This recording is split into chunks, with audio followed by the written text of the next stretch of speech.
warahmatullahi wabarakatuh. Perkenalkan, kami dari kelompok 2 mata kuliah psikolinguistik akan membahas tentang materi persepsi, pemahaman, dan produksi ujaran. Kelompok kami terdiri dari 3 orang. Yang pertama adalah saya, Asyarul Farida, dan yang kedua ada Muhammad Dhani, dan yang ketiga ada Muhammad Habib Maskuri. Berhubung beliaunya sedang ada kendala sehingga tidak bisa mengikuti diskusi pada kesempatan kali ini. Oke, langsung saja untuk pemateri pertama yaitu Muhammad Dhani. Dipersilahkan tentang persepsi ujaran. Baik, assalamualaikum warahmatullahi wabarakatuh. Di sini saya akan sedikit memaparkan tentang persepsi ujaran. Apa itu persepsi ujaran? Persepsi ujaran itu adalah proses di mana sebuah ujaran itu ditafsirkan. Persepsi ujaran itu meliputi 3 proses, yakni pendengaran, penafsiran, dan pemahaman terhadap suatu suara yang dihasilkan oleh penutur. Dan di sisi lain ada juga yang menyebutkan bahwa persepsi ujaran adalah peristiwa ketika telinga menangkap sebuah bunyi yang dapat berupa bunyi lepas, kata, atau kalimat. Jadi kalau ada orang yang tidak dapat mendengarkan bunyi dengan jelas, orang itu tidak dapat menangkap maknanya pastinya. Lebih-lebih kalau bunyi itu berupa kalimat. Ada juga yang menyebutkan bahwa persepsi ujaran itu adalah peristiwa ketika telinga menangkap sebuah bunyi yang dapat berupa bunyi lepas, kata, atau kalimat. Ada juga kalau orang tidak dapat mendengarkan bunyi dengan jelas, tentu orang itu tidak dapat menangkap maknanya. Lebih-lebih kalau bunyi itu berupa kalimat dan orang itu belum menguasai bahasa yang digunakan dalam kalimat tersebut. Dan pastinya ketidakmampuan menangkap bunyi yang didengar bisa disebabkan oleh berbagai sebab, yakni disebabkan tidak sempurnaan organ dan kedua berasal dari yang pertama ketidaksempurnaan organ, yang kedua berasal dari materi yang didengar.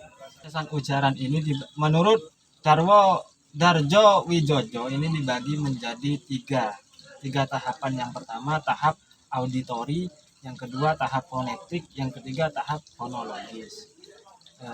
Mungkin itu yang dapat saya sampaikan, nanti bisa selanjutnya akan dijelaskan oleh rekan saya. Terima kasih. Jadi untuk materi selanjutnya yaitu produksi ujaran. Jadi pengertian sub yang akan dibahas yang pertama itu adalah pengertian dari produksi ujaran dan juga ada langkah umum dalam memproduksi ujaran ini. Yang pertama itu ada produksi ujaran. Apa sih yang dimaksud dengan produksi ujaran itu? Jadi produksi ujaran merupakan kemampuan seseorang untuk mengungkapkan pikirannya sendiri melalui alat vokal dalam bentuk ujaran. Nah, ini ada sebuah pengertian menurut Suherman mengatakan bahwa produksi ujaran adalah bagaimana manusia itu merencanakan pengungkapan bahasa secara lisan maupun tulisan. Jadi dapat disimpulkan bahwa yang dimaksud dengan produksi ujaran itu adalah proses menghasilkan sebuah ujaran. Selanjutnya itu ada langkah umum dalam memproduksi ujaran. Nah, langkah umum dalam memproduksi ujaran itu bisa dibagi menjadi 4 tingkat.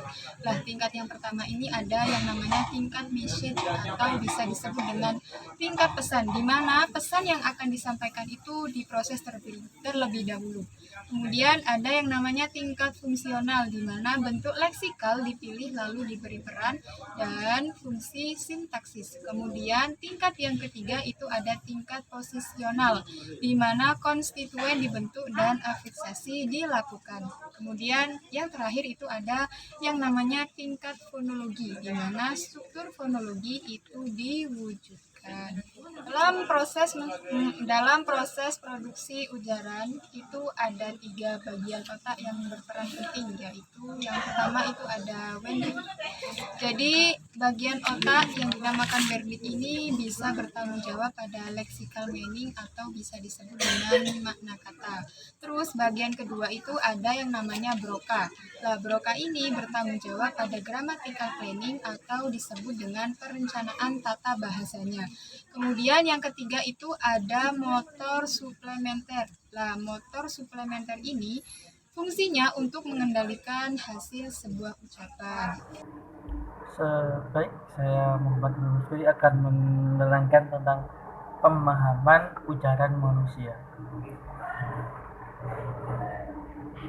Pemahaman ujaran manusia dapat didefinisikan sebagai suatu proses mental di mana pendengar mempersepsi bunyi yang dikeluarkan oleh pembicara yang memakai bunyi-bunyi itu untuk membentuk suatu interpretasi atau pemahaman tentang apa yang dimaksudkan oleh pembicara. Kemudian seorang pendengar ini melakukan atau selama pemahaman ucaran itu tadi terjadi pendengar menentukan apakah ada tindakan yang perlu dilakukan oleh penutur tersebut atau oleh pendengar tersebut. Pemahaman ucaran ini dibagi menjadi beberapa aspek. Yang pertama ada struktur batin dan struktur lahir. Struktur lahir batin sendiri adalah apa makna yang tersurat dari yang dibicarakan oleh penutur. Contohnya, dia adalah orang yang panjang tangan. Menurut struktur batin, bahwasanya orang ini memiliki tangan yang suka mencuri. Tapi menurut struktur lahirnya adalah dia mempunyai tangan yang panjang. Di dalam proses pemahaman ucaran ini ada dua struktur tadi yang saya sebutkan. Pertama, struktur batin dan juga struktur lahir. Yang selanjutnya adalah proposisi. Apa sih proposisi itu? Proposisi adalah bagian-bagian dalam pemahaman ucaran. Yang pertama adalah proposisi sendiri itu dibagi menjadi dua. Yang pertama ada proposisi argumen dan proposisi redukasi. Proposisi argumen sendiri yakni adalah ahwal-ahwal atau argumen yang dibicarakan atau apalah yang dibicarakan oleh dirinya. Yang B adalah predikasi, yakni pernyataan yang dibuat mengenai argumen. Jadi ada argumen tadi, lalu ada pernyataan yang dibuat setelah ada argumen tersebut. Selanjutnya adalah bagaimana sih strategi dalam memahami ujaran yang baik itu seperti apa. Dalam memahami ucaran ada beberapa strategi yang dapat dipakai. Berikut saya sebutkan beberapa strategi sematik yang dipakai. Yang pertama, pakailah nalar dalam memahami ucaran. Jadi seperti apa? Kita dalam memahami ucaran harus menalar tadi saya jelaskan adalah pakailah nalar dalam memahami ucaran. Jadi dalam memahami ucaran kita juga harus menalar apa yang dimaksud oleh seorang penutur tadi. Yang kedua, carilah konstituen yang memenuhi syarat-syarat sematik tertentu. Jadi mencari konstituen atau syarat sematik tertentu. Selanjutnya adalah bila dalam wacana kita temukan pronominya seperti dia, mereka atau kami, mundurlah dan carilah antasiden untuk pronomina ini. Seperti dalam bahasa Arab ada rujuk. Nah, dia ini kembali kepada siapa? Contohnya seperti ini. Andi menaiki sepeda. Kemudian dia terjatuh. Dia ini kembali kepada Andi. Begitu juga seterusnya. Yang selanjutnya adalah informasi lama biasanya mendahului informasi baru. Jadi apa? Semakin kita memiliki informasi yang banyak, kita akan semakin mudah dalam memahami ujaran manusia. Kemudian selanjutnya adalah ambiguitas. Apa sih ambiguitas itu? Dalam sebuah percakapan terkadang ada satu kalimat yang memiliki makna yang lebih dari satu. Contohnya seperti contohnya itu seperti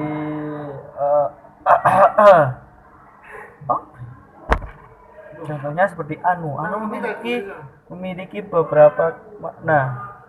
Yang pertama ya, itu macam-macam ambiguitas, ada dua, ambiguitas leksikal dan ambiguitas gramatikal.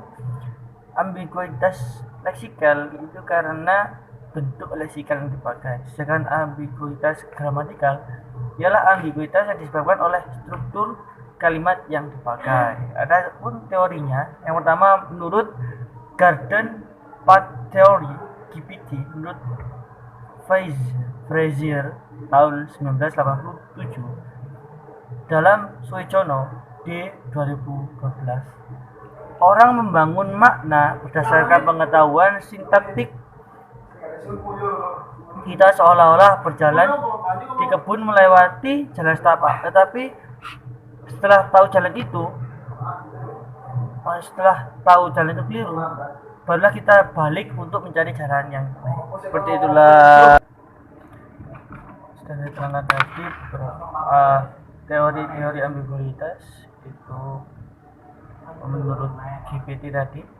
Dari yang lain juga yang dinamakan teori constraints Staffakian theory. Model ini mengikuti pandangan kaum koreksionis yang menyatakan bahwa unit-unit pemrosesan awal memiliki daya asosiatif yang berbeda-beda. Ini adalah pemrosesan penyimpanan kata. Bagaimana sih otak kita menyimpan kata, menyimpan sebuah kaidah bahasa, menyimpan barang ini dinamakan ini. Yang pertama, kita harus menemukan apakah keempat bunyi yang didengar, seperti contoh P, E, N, A dalam bahasa kita bisa kita sebut pena. Dalam kata pena memiliki huruf P, E, N, dan A. Paham? Jadi pertama kita harus menemukan keempat bunyi yang bisa ditemukan. Yang kedua, kita harus menemukan fitur yang secara alamiah melekat pada benda itu seperti fisiknya. Contohnya ini, pena ini. Pena fiturnya ada ini ya, ada tutupnya, ada batangnya, dan biasanya hitam warnanya kalau ditulis. Jadi fitur yang alamiah yang melekat pada pena ini adalah itu bisa kita sendiri. Yang ketiga, kita harus membandingkan dengan benda-benda lain yang fiturnya hampir tumpang tindih dengan fitur-fitur kata tersebut, seperti pena tadi ya. Kata ini pena hampir sama dengan spidol. Nah, ini sama-sama bisa buat menulis. Terus membandingkan fitur-fitur yang tumpang tindih tadi. Keempat, memilih antara beberapa benda tersebut yang memiliki semua syarat. Selanjutnya proses yang dilakukan adalah proses eliminasi pensil, spidol, dan lain sebagainya. Contohnya, pena ada 3 benda. Kita mengatakan pena, tolong ambilkan pena. Pasti kita akan mengeliminasi spidol. Ini akan dieliminasi dan yang diambil adalah yang pena. Seperti itu. Ini cukup dari saya pemahaman tentang pemahaman ujaran manusia. Sekian dari saya. Assalamualaikum warahmatullahi wabarakatuh. Kepada pemateri, sekarang kita akan melanjutkan sesi pertanyaan. Yes. Ya, bagi yang mau bertanya silakan, mungkin ada yang mau ditanyakan. Saya Sela Nur Fitri Andriani dari kelompok 2 ingin bertanya bagaimana proses dari suatu persepsi terhadap ujaran itu terjadi. Baik, jadi di sini saya akan menjawab tadi pertanyaan dari Mbak Sela. Pertanyaannya, bagaimana proses dari suatu persepsi ujaran itu terjadi? Ya, baik. Di sini saya akan menjawab. Jadi proses dari suatu persepsi itu melibatkan 3 proses, yakni pendengaran, penafsiran, dan pemahaman. Yang saya tahu hanya itu. Soalnya tadi yang saya baca dari jurnal hanya itu. Selebihnya mungkin nanti bisa tambah. Mungkin sekian dari saya. perwakilan dari kelompok 3. Saya Melina Kustanti ingin bertanya tentang faktor yang mempengaruhi sebuah persepsi ujaran itu yang bagaimana ya? Jadi gini, memang ada beberapa faktor yang bisa mempengaruhi sebuah persepsi ujaran. Di antaranya itu ada faktor keadaan lingkungan. Terus yang kedua itu ada keadaan psikologis si penutur. Dan yang terakhir itu ada faktor kemampuan berbahasa si pendengar. Jadi ada 3 faktor yang bisa mempengaruhi persepsi dalam ujaran. Gimana? Penanya sudah puas dengan jawabannya? Tadi beberapa pemaparan yang sudah kami jelaskan, kurang lebihnya mohon maaf. Sekian dan terima kasih. Assalamualaikum warahmatullahi wabarakatuh.